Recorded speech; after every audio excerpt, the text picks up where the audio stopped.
Next question करते हैं। अच्छा क्वेश्चन है, इसको ढंग से समझना है। In general debate on topic normal reaction and MG never form action and reaction pair. ठीक है, टॉपिक जो डिबेट हो रही है उस टॉपिक का नाम क्या है? नॉर्मल रिएक्शन और एमजी जो है never form action and reaction pair. ठीक है, वो दोनों कभी एक्शन रिएक्शन पेयर नहीं बनाते हैं, ये डिबेट का टॉपिक है। ठीक है, in number of students of JEE mentors institute took part. ठीक है, कोई इंस्टीट्यूट है और उसके कुछ स्टूडेंट्स ने उस डिबेट में पार्ट लिया है और उनके अपने अपने आर्गूमेंट हैं। ठीक है, तो फर्स्ट स्टूडेंट का जो आर्गूमेंट है वो क्या कह रहा है? वो ये कह रहा है action and reaction forces should be of same nature.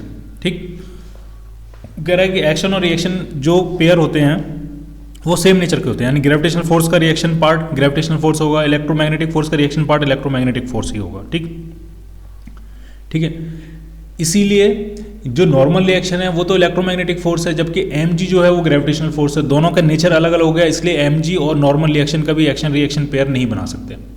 तो ये एकदम करेक्ट है, फर्स्ट एकदम करेक्ट है कि एक्शन रिएक्शन पेयर जो होना चाहिए वो सेम नेचर के फोर्सेज का होना चाहिए, और एक इलेक्ट्रोमैग्नेटिक फोर्स है एक ग्रेविटेशनल फोर्स है, तो ये एक्शन रिएक्शन पेयर नहीं बना सकते। तो फर्स्ट स्टेटमेंट फर्स्ट आर्गूमेंट अगम गोयल का एकदम करेक्ट है। ठीक है, अदिति जी क्या कह रही हैं?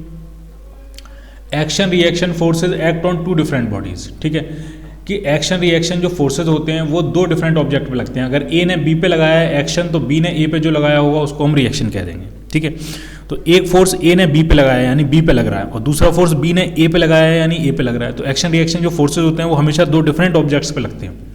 लेकिन नॉर्मल और एमजी जो होते हैं वो सेमी ऑब्जेक्ट पे लगते हैं। जैसे कोई ऑब्जेक्ट रखा हुआ है सरफेस पे, तो इस mg जो फोर्स होगा वो उसका वेट होगा, और नॉर्मल रिएक्शन ग्राउंड से उसी ऑब्जेक्ट पे लग रहा होगा। तो ये दोनों जो फोर्स हैं वो एक ही ऑब्जेक्ट पे लग रहे हैं, और जब एक ही ऑब्जेक्ट पे लग रहे हैं तो ये एक्शन रिएक्शन पेयर नहीं हो सकते। ठीक है, तो ये स्टेटमेंट भी एग्जैक्ट एकदम करेक्ट है। ठीक, अब जरा थर्ड स्टेटमेंट थर्ड स्टूडेंट ने क्या कहा वो देखते हैं। Action reaction forces balance each other. जो एक्शन रिएक्शन फोर्सेज होते हैं वो एक दूसरे को बैलेंस कर लेते हैं, ये गलत है।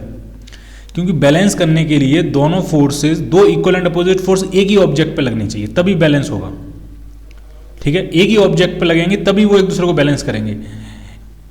दो ऑब्जेक्ट मान लिया कांटेक्ट में है, तो एक फोर्स इस ऑब्जेक्ट पे लग रहा है और इक्वल एंड अपोजिट फोर्स ये दूसरे ऑब्जेक्ट पे लग रहा है, तो ये एक दूसरे को बैलेंस नहीं करेंगे। क्योंकि बैलेंस करने के लिए दोनों फोर्सेस एक ही ऑब्जेक्ट पे लगने चाहिए, और एक्शन रिएक्शन जो पेयर होता है वो एक ही ऑब्जेक्ट पे नहीं लगते हैं। ए ने बी पे लगाया होगा तो बी ने ए पे लगाया होगा। एक्शन रिएक्शन जो पेयर होता है वो हमेशा अलग अलग ऑब्जेक्ट्स पे लगते हैं। ठीक है, तो action reaction forces balance each other, तो ये स्टेटमेंट गलत हो गया। So normal reaction and MG should be action reaction pair, तो उसका जो रिजल्ट है वो भी गलत हो गया। ठीक है, तो इसमें सिर्फ क्या करेक्ट है? फर्स्ट और सेकंड करेक्ट है, थर्ड जो स्टेटमेंट है थर्ड जो आर्गूमेंट है वो रॉन्ग है। तो क्या आंसर बनेगा इसका? C part. क्लियर? ठीक, अब मैं आपको ढंग से बता रहा हूँ, ढंग से समझना है आपको। जैसे मान लिया ये अर्थ की सरफेस है, उस पर एक ऑब्जेक्ट रखा हुआ है, तो इस ऑब्जेक्ट पे लगने वाला जो वेट होगा mg जो फोर्स होगा उसका रिएक्शन पेयर अर्थ के सेंटर पे लग रहा होगा mg।